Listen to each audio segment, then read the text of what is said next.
يا أبا عبد الله إني ولي لمن والاكم، ولي لنائب الإمام عليه السلام، وللمرجعية، ولدولة الإسلام، وللمقاومة، ولسيد المقاومة، وللشهداء والجرحى، ولكل شعب مجاهد يدافع عن دين الله ودين رسول الله. يا أبا عبد الله إني عدو لمن عاداكم، عدو للاستكبار والمستكبرين، لأمريكا الشيطان الأكبر، ولجرثومة الفساد إسرائيل، وللغرب الظالم الفاسد، ولكل ظالم ومفسد ومحارب للإسلام وحارق للقرآن. وسيبقى نهج الحسين نهجنا، وخط الحسين خطنا، وسيف الحسين سيفنا، ودم الحسين دمنا، وصرخة الحسين صرختنا.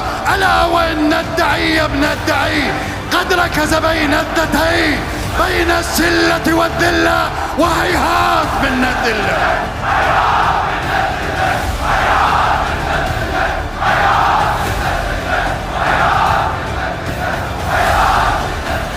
هيهات من الذلة، هيهات من الذلة.